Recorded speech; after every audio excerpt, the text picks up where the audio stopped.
지난주에는 광야로 이끄시는 주님, 그 주님은 광야에서 우리에게 복 주시기를 원하시는데, 그런데 우리를 낮추시고 겸손하게 하여서, 그러니까 하나님 앞에 겸손, 사람들 앞에 겸손, 그래 겸손하게 하셔서 마침내 복 주시기를 원하셨다 하는 사실을 우리가 살펴보았습니다. 여러분, 그런데 이제 구원 그 이후의 삶을 이야기하는 것에 대해서는 얼마든지 성경에 기록하고 있습니다. 그런데 우리는 다시 여기에서 근원으로 한번 돌아가 보는 시간을 가지려고 합니다. 예수 그리스도의 복음, 예수 그리스도가 어떻게 복음이 되는가, 예수 그리스도가 어떻게 우리의 인생에 해답이 될 수 있는가라고 하는 근원적인 복음의 얘기를 오늘 좀 해보려고 합니다. 왜냐하면 여러분, 우리가 복음을 모르고 복음을 받아들이지 않고 그 위에 어떤 것을 쌓아놓는다 하더라도 그것은 여러분 모래 위에 지은 집과 같은 것입니다. 그렇기 때문에 오늘 시간 다시 한번 우리가 믿는 하나님, 그분은 어떤 하나님이시며 예수 그리스도 그는 이라고 하는 이런 이야기들을 오늘 한번 해보겠습니다. 여러분, 우리가 믿는 하나님은 천지 만물을 지으신 분이십니다. 그가 지었었어요. 태초에 하나님이 천지를 창조하시니라. 여러분, 아는 사람은 다 알지만 짝같이 모르는 사람도 있습니다. 억지로. 그런데 여러분, 하나님이 만드셨습니다. 하나님이 천지를 창조하시고 6일 동안 만물을 창조하셨는데 그 마지막 날, 여섯째 날에 사람을 만들었습니다. 하나님은 여섯째 날에 사람을 만들었는데 그 사람을 어떻게 만들었을까? 거기에 대해서 우리가 생각해 보면 왜 인간이 하나님을 찾을 수밖에 없는가? 왜 인간은 하나님을 붙잡지 않고는 행복이라는 것을 가질 수가 없는가라고 하는 그 문제를 이해할 수가 있습니다. 여러분, 여호와 하나님이 흙으로 사람을 지으시고 생기를 그 코에 불어 넣으시니 사람이 생명이 된지라 그랬습니다. 하나님께서 흙으로 사람을 만드시고 그 코에 생기를 부어 넣으셨다. 영을 부어 넣으셨다는 거예요. 그래서 이 영이라는 것이 뭐냐면 여러분, 우리의 몸 가운데 보이지 않는 영이라고 하는 것이 하나님과 교제하는, 하나님과만 교제하는 유일한 기관이 그 영입니다. 그래서 인간은 하나님과 교제하는 존재로 시작되게 된 것입니다. 그래서 하나님은 이 생명이 된 하나님과 교통할 수 있는 존재가 된 사람을 에덴 동산에 두시고 지켜야 될 법을 명하셨습니다. 여러분, 에덴 동산이 어떤 것인가에 대해서 성경을 통해서 우리 한번 살펴보겠습니다. 여호와 하나님이 그 땅에서 보기에 아름답고 먹기에 좋은 나무가 나게 하시니 동산 가운데에는 생명나무와 선악을 알게 하는 나무도 있더라. 강이 에덴에서 발원하여 동산에 적시고 거기서부터 갈라져 네 근원이 되었는데 첫째 이름은 비손이라 금이 있는 하윌라 온 땅이 둘렀으며 그 땅의 금은 정금이요 그곳에는 베들리엄과 호마노도 있으며 둘째 강의 이름은 기혼이라 구스 온 땅에 둘렀고 셋째 강의 이름은 히데길이라 아수르 동편에 흐르며 넷째 강은 유브라데더라. 에덴 동산에는 정말 좋은 온갖 과실들이 다 있는데 동산 중앙에 생명나무 실과와 선악을 알게 하는 나무도 있었고 그리고 그 주변으로 네 강이 흐르는 겁니다. 모든 인류의 발상지는 그죠? 이 강을 다 끼고 있는 것을 보게 됩니다. 그래서 그 에덴이 얼마나 풍성한 곳인가, 얼마나 풍요로운 곳인가라고 하는 것을 이야기해 주는 것입니다. 그래서 하나님께서는 아담을 에덴에 이끌어서 이 동산에 주시고 이 모든 것을 다스리고 또 지키게 해 주셨습니다. 그리고 하나님께서 아담에게 한 법을 주셨는데 그 법이 뭐냐면 선악을 알게 하는 나무의 실과는 먹지 말아라. 이게 법입니다. 그리고 먹으면 정령 죽으리라. 그런데 이 법을 호세아 선지자는 뭐라고 얘기하는가 하면 호세아서 6장 7절에 보면 언약이라고 기록을 하고 있습니다. 선악을 알게 하는 나무의 실과를 통해서 하나님은 아담과 하나님이 약속을 하신 것입니다. 그 약속을 통해서 하나님과 아담과의 이 관계를 가지게 해 주신 겁니다. 그러니까 결국은요, 하나님의 언약을 어기고 선악을 알게 하는 나무의 실과를 먹으면 사망에 이른다. 선악을 알게 하는 나무의 실과를 먹지 않고 하나님과 교제하며 살면 그 에덴의 풍성한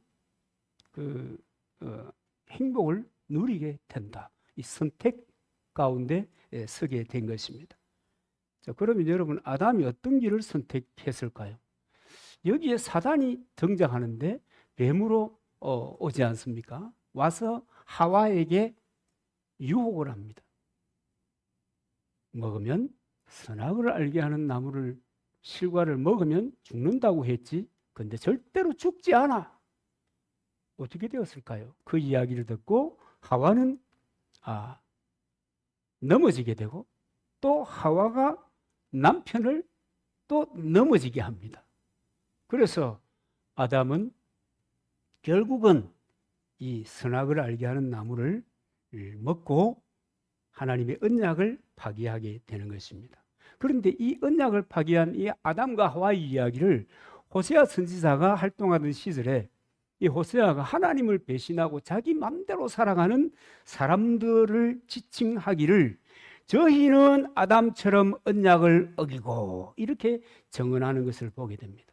아담과 하와가 좋은 곳에 하나님과의 관계를 가지고 행복한 삶을 살아가는 정말 멋있는 그런 모델이 된 것이 아니라 하나님의 언약을 파기한 그런 사람들의 모델로 등장하는 것을 보게 되는 것입니다.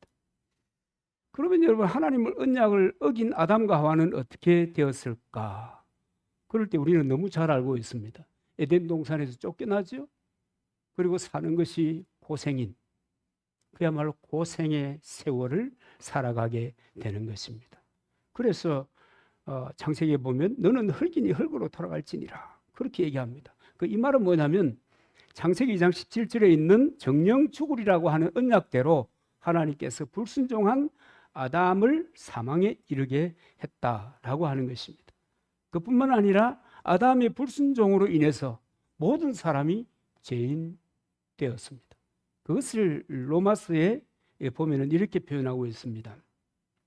이러므로 한 사람으로 말미암아 죄가 세상에 들어오고 죄로 말미암아 사망이 왔나니 이와 같이 모든 사람이 죄를 지었으므로 사망이 모든 사람에게 이르렀느니라. 여기서 한 사람은 아담을 얘기하는 겁니다. 그래서 여러분, 우리 한 사람 한 사람이 살아가는 삶의 모습도 굉장히 중요하다. 특별히 대표성을 가진 부모의 삶의 선택, 방향 이런 것은 너무 중요하다. 그로 인해서 얼마나 많은 좋은 영향력이 미칠 수 있고 안 좋은 영향력이 내려갈 수 있다는 것을 우리가 알 수 있는 것입니다. 인류의 조상인 아담 한 사람의 불순종으로 인해서 죄가 세상에 들어왔어요.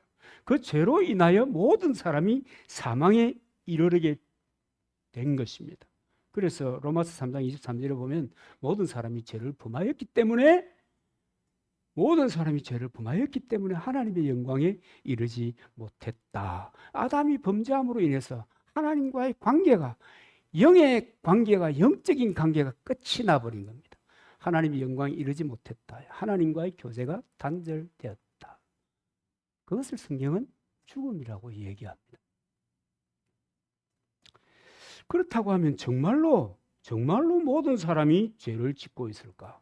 아마 우리 중에 많은 사람들은 나는 선한 삶을 살아가고 있어.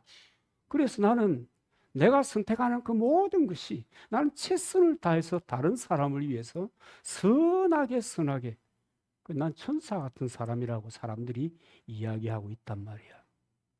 이렇게 얘기하는 것들에 대해서 로마서 1장 28절로 31절에 보니까 또한 저희가 마음에 하나님 두기를 싫어하며 곧 모든 불의, 추악, 탐욕, 악의가 가득한 자요 시기, 살인, 분쟁, 사기, 악독이 가득한 자요 수군수군하는 자요 부모를 거역하는 자요 우매한 자요 약속을 저버린 자요 무정한 자요 무자비한 사람이라.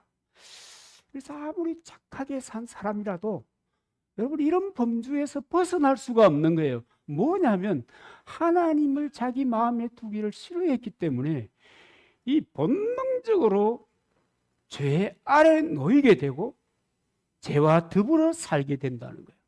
그래서 사람은 우리 왜 그런 얘기 있잖아요. 털어서 먼지 안 나는 사람이 없다. 누구나 흠이 있는 인생을 살아가게 되는 것입니다. 죄 아래 놓였다라고 하는 것입니다. 그렇다고 하면 이 죄의 결말이 무엇인가? 그럴 때 로마서 6장 23절에 단호하게 얘기하는데 죄의 삭은 사망이라고 얘기합니다. 사망. 죄의 대가는 죽음이라고 하는 것입니다. 하나님이 흙으로 사람을 만드시고 그 육체에 생기를 불어넣어 생명이 되게 하셨는데 그렇기 때문에 죄의 대가로 불순종한 사람에게 임하는 이 사망이라고 하는 것은 육신의 죽음뿐만 아니라 영혼의 죽음까지 의미하는, 그래서 죄 문제를 해결받지 못한 사람은 심판 때 영원한 형벌을 받는다라고 하는 것이 성경입니다. 전도서 12장 7절 말씀에 보면 이렇게 기록하고 있습니다.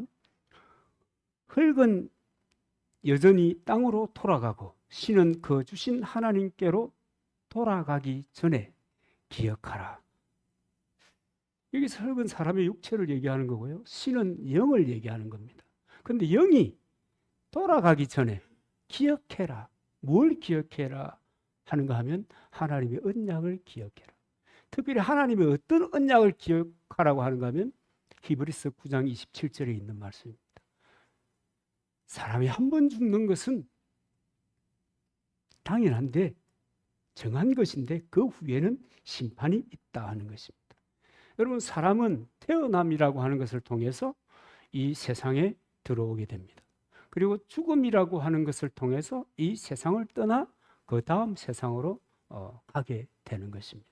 그런데 그 다음 이 세상에서 다음 세상으로 넘어가면 그 다음에는 심판이라고 하는 과정을 거치게 되어 있다라고 하는 이야기입니다. 그래서 이 심판을 하나님을 모르는 사람, 복음을 불순종한 사람들이 이 심판 아래 놓이게 된다는 겁니다. 그럼 이것이 여러분 목사들의 그 협박이겠습니까? 아니에요. 이 계시록 21장 8절에 보면 하나님을 모르는 자들과 우리 주 예수의 복음을 복종치 않는 자들에게 형벌을 주시리니 이런 자들이 주의 얼굴과 그 힘의 영광을 떠나 영원한 형벌, 멸망의 형벌을 받으리로다. 그렇게 이야기하고 있습니다. 아담의 죄로 인하여 그 이후로 오는 모든 아담의 후손들이 죄를 그냥 나의 의사와 관계없이 그로 말미암아 또 죄 가운데 사는 거예요. 그리고 마침내 심판을 받게 되고 그리고 영원한 형벌에 이르게 된다고 하는 것입니다. 이것이 죄 아래 있는 사람들이 처한 이 형편입니다. 그런 절박한 상황을 직면하게 된 모든 사람들에게 하나님은 독생자 예수를 구원자로 보내주시는 겁니다. 오늘 본문에 보면 하나님이 세상을 이처럼 사랑하사 그러잖아요. 하나님이 세상을 이처럼 사랑하사 독생자를 주셨으니 우리 너무 잘 알죠. 이는 누구든지 그리스도를 믿는 자마다 멸망치 않고 영생에 이르게 하려 함이라. 예수 그리스도를 준비해 주시는 거예요. 그래서 우리는 우리의 그 모든 죄악을 예수 그리스도에게 전가시켰습니다. 그러니 여러분 이 사실을 알면 나의 인생이라고 하는 것에서 무엇이 중요한가 라고 하는 것에 대하여 내가 절절히 반응하게 되어 있는 겁니다. 오늘 찬양 인도하는 박 집사님 얘기 들어보니까 대단히 신기한 말씀을 하더라고요. 악을 꼴짝 빈들에도 이걸 18번으로 삼는 사람은 요즘 신학생도 안 해요. 목회에 그 심포지움을 최근에 어디서 했는데 그 영상에 보니까 부교육자들에 대한 얘기가 나오는데 대부분의 부교육자들이 이런 노해요. 사명이 없어서 그럴까요? 여러분 상황이 달라진 거예요. 너무 달라진 거예요. 그 친구들이 뭐 신앙이 부족해서 그런 것도 아니에요. 이미 이 복음을 가지고 살겠다라고 나서는 그 자체가 여러분 위대한 건데 제가 볼 때는. 근데 세상이 너무 달라진 거예요. 우리 시절에는 아골골짝 빈들에도 잡골들은 가오리다. 등골징골 잡골들은 가오리다. 그랬는데 요즘은 잡골들도 안 가요. 그런데 그걸 18번으로 삼았다? 이야, 근데 이어서 나오는 찬송이 뭐였습니까? 지금까지 지나온 걸 무슨 또 뭐 은수가 불렀다? 이래가면서 어른들이 이렇게 하면서 부르잖아요. 참네. 여러분, 예수 그리스도의 은혜를 알면 내게 주어져 있는 인생에 있어서 무엇이 가치가 있는가, 무엇이 가장 귀한 것인가를 알면 여러분 악을 꼴짝 빈들조차도 행복한 거예요. 아멘입니까? 알면, 모르면 그건 바보들이 가는 것이고 알면 그조차도 영광스러운 거예요. 내가 하나님의 사역에 동참한다는 그 자체가 놀라운 거예요. 여러분 죄인된 인간이 그래서 예수 그리스도로 죄값을 치르고 겨우 하나님의 사람으로 살아가는 그것도 여러분 성장하고 성숙하고 그야말로 성인의 반열에 이른 그런 사람이겠습니까? 여러분 사람이요 세 종류의 사람이 있대요. 짐승 같은 사람, 그 다음에 인격자, 그 다음에 성인, 이렇게 세 종류의 사람이 있대요. 짐승 같은 사람, 본능을 따라 사는 사람. 인격자 누구예요? 자기의 합리적인 생각을 가지고 가면을 쓰고 사는 사람. 화가 머리끝까지 나와도 평정심을 유지하고 인격자, 가면 쓴 사람이죠. 그 다음에 성도가 있대요. 하나님의 주심에 따라 사는 사람. 그러니까 이 사람은 하나님의 스피커가 되기도 하고 하나님의 길잡이가 되기도 하는 거예요. 사람들에게.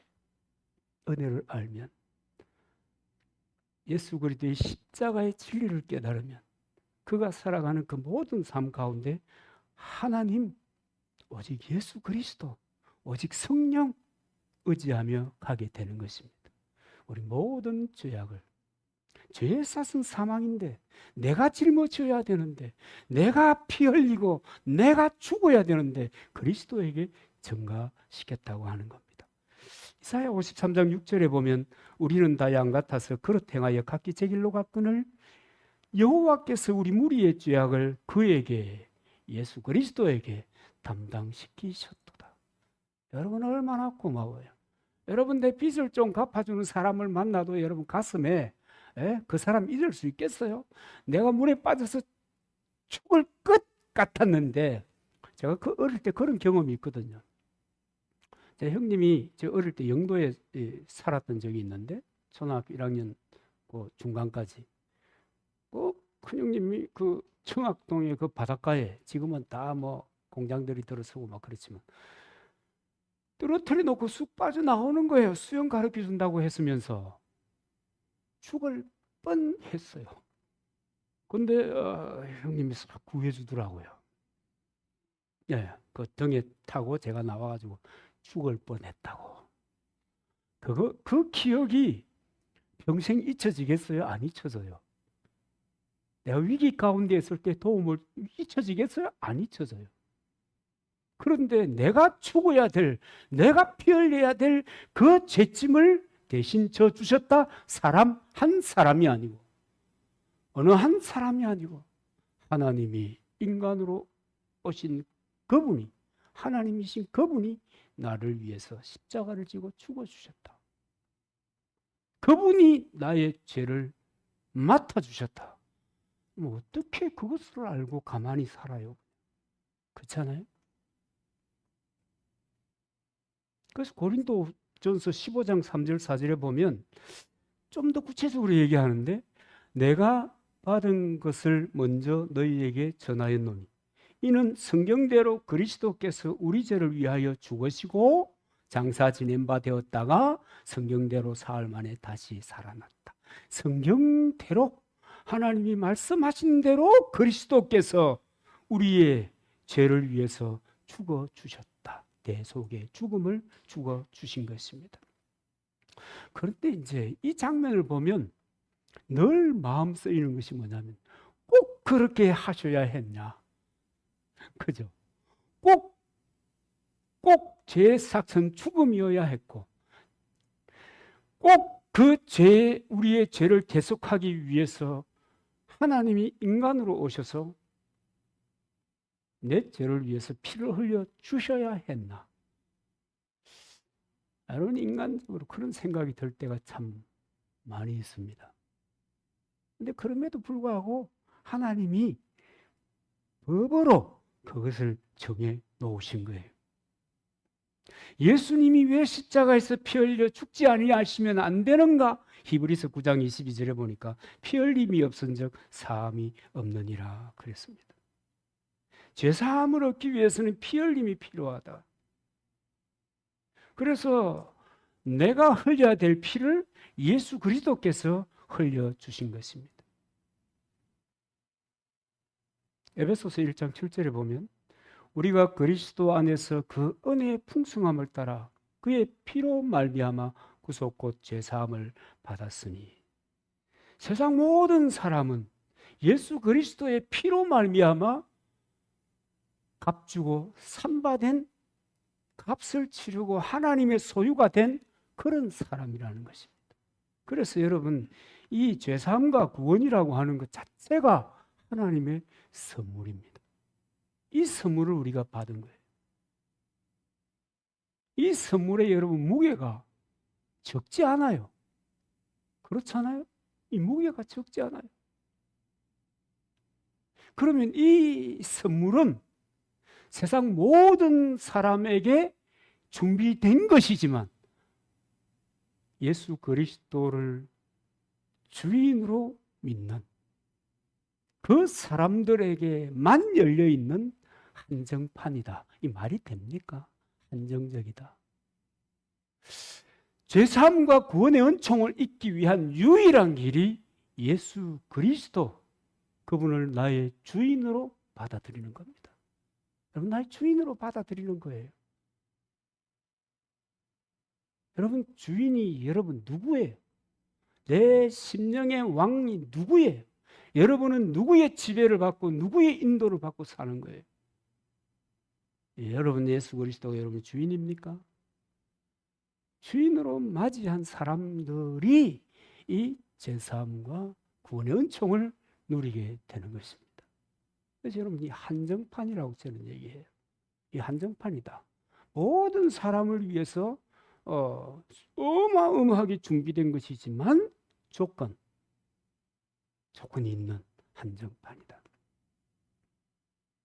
그래서 이 구원의 은총이라고 하는 것은, 제사함이라고 하는 것은 내가 무슨 행위를 한다고 내가 무슨 똑똑하거나 내 어떤 이 지혜나 지식으로 얻을 수 있는 것이 아니다.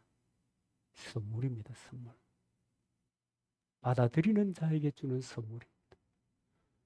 그게 왜 그래? 라고 말할 수 있는 자격이 우리에게는 도무지 없다는데 그 한계가 있는 것입니다. 여러분, 로마서 10장 9절로 10절에 보면 내가 만일 내 입으로 예수를 주로 시인하며 또 하나님께서 그를 죽은 자 가운데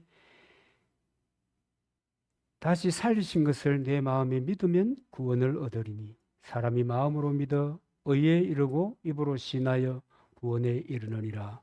그렇게 말씀하셨습니다. 하나님의 선물을 내가 받아 누리는 유일한 길은 여러분 기억하십시오. 예수 그리스도께서 죽으시고 부활하신 거고 내 인생의 주인이 된 것, 나의 주인이시다, 그분이 나의 주인이시다 라고 하는 것을 믿는 사람들의 것이다. 이 선물은 그런 사람들에게 주어지는 것입니다. 여러분 여러분 세상에도 그렇죠. 줄 잘 타야 되잖아요. 줄이 중요합니다. 저는 어릴 때는 무슨 뭐 사람들과의 관계가 뭐 그리 중요하겠어. 하나님이 이끄시면 되는 거지. 그런데 하나님께서는 사람들을 연결하셔서 자기의 길을 확장하게 하시는 거예요. 그래서 여러분 세상살이에도 그 라인이 필요해요. 그런데 구원과 영생을 위해서 예수 그리스도는 유일한 줄이고 유일한 방편입니다. 그분이 내 인생의 정말 주인입니까? 그분은 정말 내 모든 삶의 선택에 있어서 그분은 주인으로서 내게 개입하십니까? 안 그러면 다 해놓고 그 옛날에 간사를 할 때 그 어떤 청년이 그래요. 형님 이거 어떻게 하면 좋겠습니까? 한참 얘기하는 거 들어보니까 지가 어떻게 할 건지 다 알아. 그리고 지가 다 결정해 놨어. 그리고 물어보는 거예요. 네 생각대로 해. 그걸 내인데 왜 물어? 내 조언을 받아들일 준비가 전혀 안 되어 있는데 묻기를 뭐 하려고 묻냐? 너 알아서 해. 또 저는 그렇게 얘기하잖아요. 다른 사람들은 상처를 안 주려고 뭐 이렇게 얘기하는데 여러분 그 상처가 아니고 그렇잖아요. 지가 다 준비해놓고 지가 다 결정해놓고 뭘 동의를 구해가지고 조금이라도 더 자기의 결정에 대하여 지 마음 편하려고. 아니 예수 그리스도는 그런 존재가 아닙니다. 하나님은 그런 존재가 아닙니다. 그런데 그렇게 생각하는 사람들이 너무 많다. 주님의 주인 되심을 기억해야 합니다. 그리고 주님의 주인 되심을 통해서 여러분 이 하나님의 선물이 내게 역사하시는 겁니다. 예수님은 나의 주인입니다. 그럴 때 주님이 우리 속에 오셔요. 우리 속에 오셔서 우리 자신이 뭐가 되게 하셨어요? 성전이 되게 하시는 겁니다.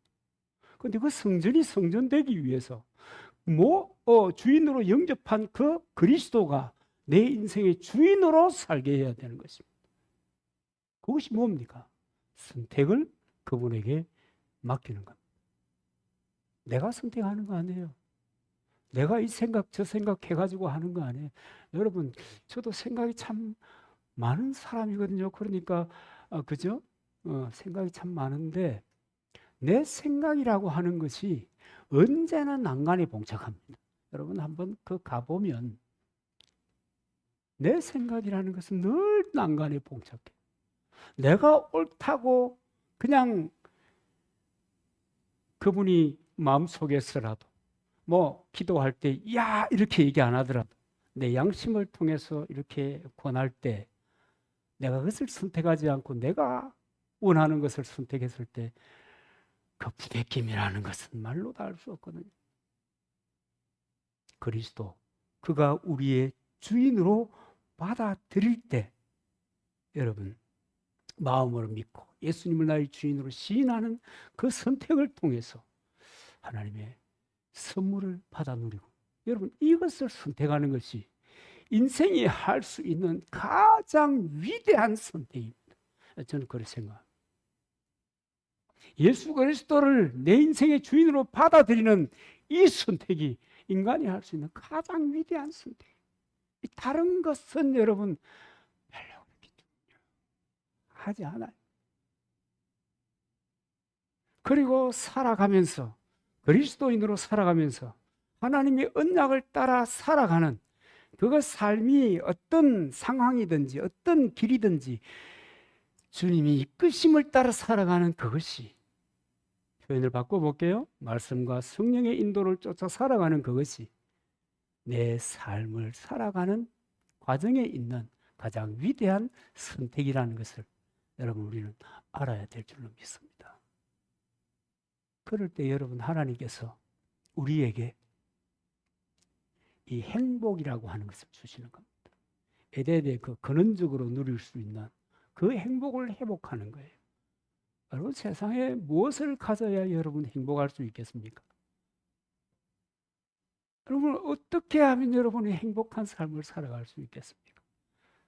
저는 그 행복이라고 하는 이 주제를 어릴 때부터 생각을 참 많이 했거든요. 아니 순친이 너무 내 어릴 때 가셨잖아요. 그러니까 인생이 좀 고달프잖아요.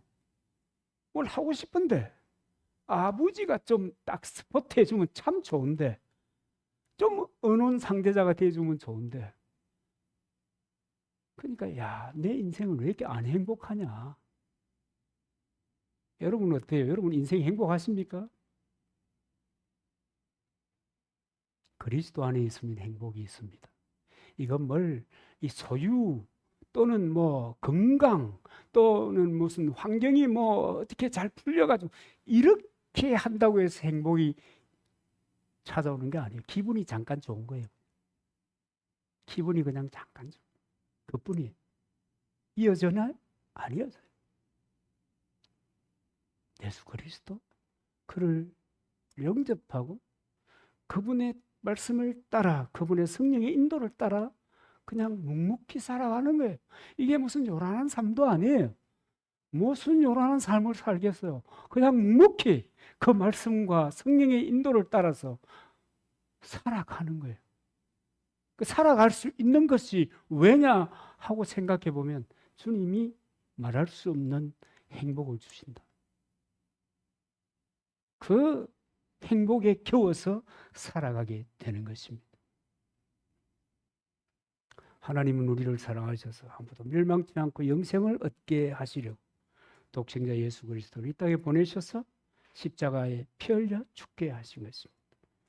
그 크신 사랑으로 인해서 예수 그리스도를 나의 하나님으로 나의 주인으로 믿고 살아가는 그 삶 가운데 여러분 하나님의 은혜가 시작이 되는 것입니다.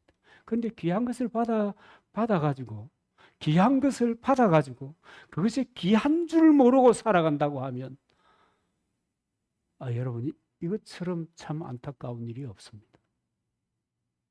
귀한 것은 귀한 것으로 대해야 되는 거예요. 그럴 때 귀한 것을 귀한 것으로 여길 때 나도 귀한 존재가 되는 거예요.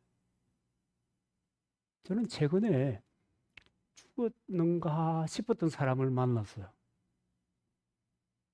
그 읍내에서 그 자영업을 하던 사람인데 사람이 뭐 땅이 바뀌고 뭐 이 다른 건물이 들어서고 해가지고 사람이 사라졌는데 보이지 않아요. 연락도 안 되고 죽은 줄 알았어요. 근데 한쪽 귀퉁이에서 이제 소위를 하면서 자식에게 자신의 삶의 방식을 전수해 주면서 사는데 아니 이 자식이 하니까 욕이 아니고 그분의 아드님께서 너무 그 일을 좋아하는 거예요. 아버지가 준비해 놓은 그 제가 볼 때는 별로 큰 의미를 부여하고 싶지 않던데 그걸 아주 즐거워하면서 하더라고. 그래서 그 아들이 뭐 귀에 뭐 이런 것도 붙이고 해가지고 좀 정신을 사나웠어요. 그 자기 아버지의 길을 귀하게 여기니까 그 친구가 귀하게 생각이 되는 거예요. 야, 그래도 저 친구는 귀한 것을 귀하게 볼 줄 아는 안목이 있구나. 참 자식 뭐 했다고요? 잘 키웠다. 이런 생각이 들더라고요. 하나님께서 우리를 보실 때